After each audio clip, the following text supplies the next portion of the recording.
ramalan pilihan raya bakal diadakan tidak lama lagi. Persoalannya, bilakah ia akan diadakan? Menurut dua pakar politik tempatan, pilihan raya mungkin diadakan pada cuti sekolah.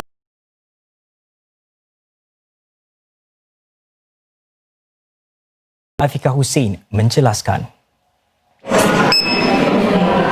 Pada 2011, hari mengundi diadakan kurang 3 bulan selepas laporan Jawatan Kuasa Semakan Sempadan Kawasan Undi atau EBRC dikeluarkan. Pada 2015 pula, tempoh yang diambil hanya 7 minggu. Laporan EBRC bagi pilihan raya kali ini pula sudah 3 bulan dikeluarkan dan kita masih belum keluar mengundi. Namun dua pakar politik ini berkata besar kemungkinan pilihan raya akan diadakan antara 6 hingga 7 minggu dari sekarang, iaitu semasa cuti sekolah.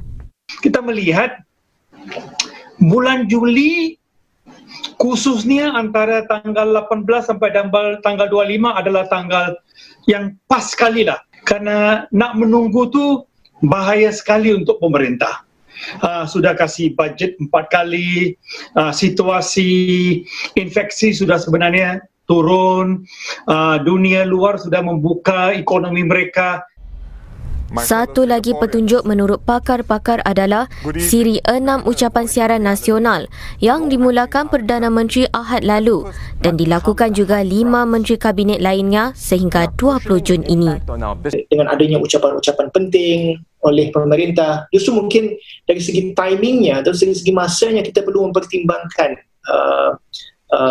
perkara-perkara penting ini. Jadi mungkin disebabkan demikian ramai yang mengatakan bahawa Julai adalah ideal. Ini sebenarnya adalah manifesto politik PAP untuk pilihan raya, walaupun mereka tak mengatakan itu. Mereka menggunakan wabak COVID untuk mencari peluang untuk mensosialisasikan kepada rakyat. Kita sudah lakukan ABCD yang baik untuk rakyat. Kedua-dua pakar politik juga percaya mandat untuk pemerintah sekarang ini adalah kukuh. Lantaran itu, pemerintah mahu secepat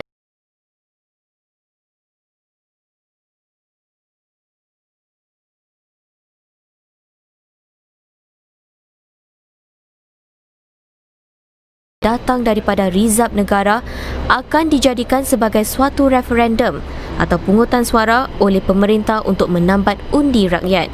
Namun jika wujud keadaan di mana situasi COVID-19 memburuk pada bulan Julai dan tidak memungkinkan pilihan raya, bila pula ia akan diadakan? Bulan Ogos itu satu bulan yang mungkin tidak begitu ideal kerana adalah bulan Hari Kebangsaan. Mungkin setelah bulan itu mungkin ada lagi cuti sekolah bulan September. So bagi saya tu bukan Juli, the latest is September. Kalau tidak, fatal for the PAP. 93 kerusi bagi 31 kawasan undi akan dipertaruhkan dalam pilihan raya kali ini. Para penumpang pesawat SIA dan Silk Air dari beberapa bandar Australia dan New Zealand kini boleh singgah di lapangan terbang Changi. Ujian drone 5G yang pertama di kawasan pesisiran pantai Singapura. Rinciannya selepas ini.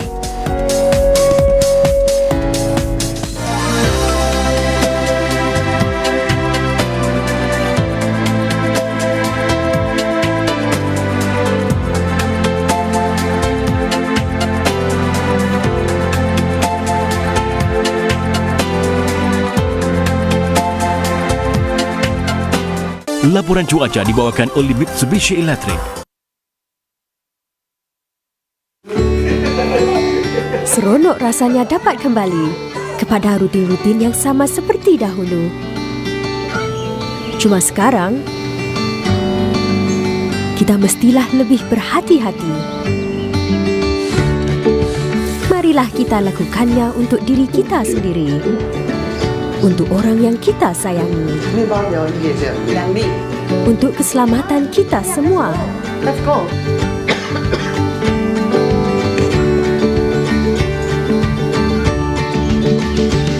Menjaga keselamatan bermula di rumah.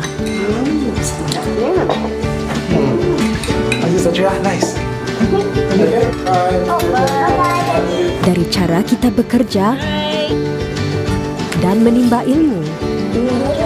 Dan dalam melakukan perkara-perkara mudah yang menggembirakan kita, berhati-hati jika anda perlu keluar rumah.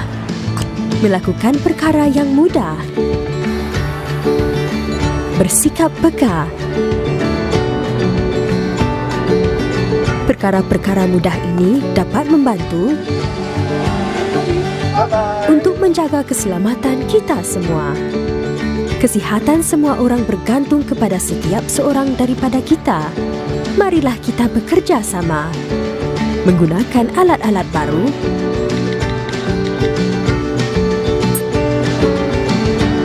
dan amalkan tabiat-tabiat baru kita. Marilah kita bekerja sama dengan rakan-rakan sekerja di tempat kerja. Pastikan ada jarak selamat antara kita. Ia akan membantu untuk menjamin keselamatan kita semua. Sikap prihatin boleh melindungi insan yang paling penting dalam hidup kita. Marilah kita memainkan peranan kita. Wednesday on 5. Sing along to hits from the 60s, 70s and 80s performed by Singapore's pioneer musicians. And join me, Vanessa Lopez, as I chat with Singaporeans who are fronting the fight against COVID-19. Learn about the heroes behind homemade masks, how contact tracing apps work, and more. Come for the music, stay for the great company. Hits Rewind, Wednesday, 7:30 p.m. on 5. More episodes of Hits Rewind are available for free on MeWatch.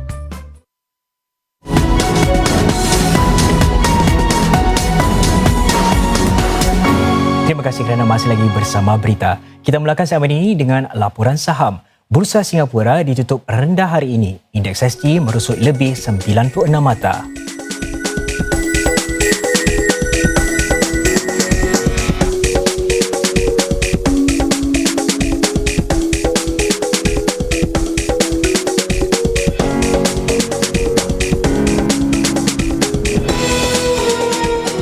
Mulai hari ini, para penumpang pesawat Singapore Airlines atau SIA boleh singgah di lapangan terbang Changi jika berangkat dari bandar-bandar terpilih di Australia dan New Zealand.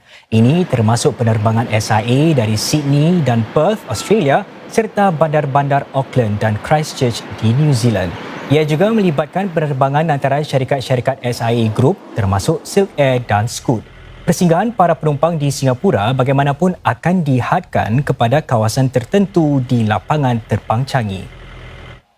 Satu ujian sulung drone menggunakan rangkaian 5G akan dijalankan di kawasan pesisiran pantai Singapura.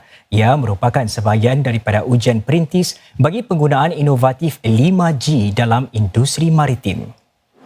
Drone-drone Airbus itu akan diterbangkan di dalam kawasan estate drone maritim Singapura dekat Marina South Pier. Drone-drone itu pertama kali membuat kemunculan tahun lalu dalam ujian penghantaran dari kapal ke kawasan lepas pantai menggunakan rangkaian 4G. Kini dengan teknologi 5G, syarikat telco M1, ujian yang akan dijalankan bertujuan membantu syarikat-syarikat dan penyedia rangkaian memahami penggunaan drone dengan selamat. Tidak lama lagi, para pengguna internet di Asia dan Asia Tenggara boleh menjangkakan khidmat internet yang lebih pantas dan boleh dipercayai. Singtel mengumumkan demikian hari ini dengan pemasangan kabel dasar laut berprestasi tinggi yang dijangka siap menjelang suku keempat 2022. Ia dijangka memenuhi permintaan bagi teknologi terkini seperti khidmat 5G. Kabel sepanjang 9,400 km itu akan menghubungkan beberapa negara di rantau ini termasuk Singapura, China dan Jepun. Para pelajar Politeknik Temasek kini mempunyai akses kepada industri media hasil kerjasama 3 tahun dengan MediaCorp. Ia bertujuan memupuk bakat media melalui program-program seperti bekerja sambil belajar dan projek-projek bersama. Para pelajar tahun 2 dan 3 di TP akan berpeluang menghasilkan huraian bagi cabaran-cabaran perniagaan yang ditetapkan oleh MediaCorp. Mereka yang cemerlang mungkin diambil bekerja syarikat tersebut selepas mereka tamat pengajian. MOU itu menandakan tahun ke-10 kerjasama kedua-dua pihak. Laporan itu tadi mengakhiri berita untuk malam ini. Ikuti ucapan siaran nasional Menteri Kanan Teo Chee Hean selepas siaran berita ini nanti. Sehingga berjumpa lagi dan salam hormat.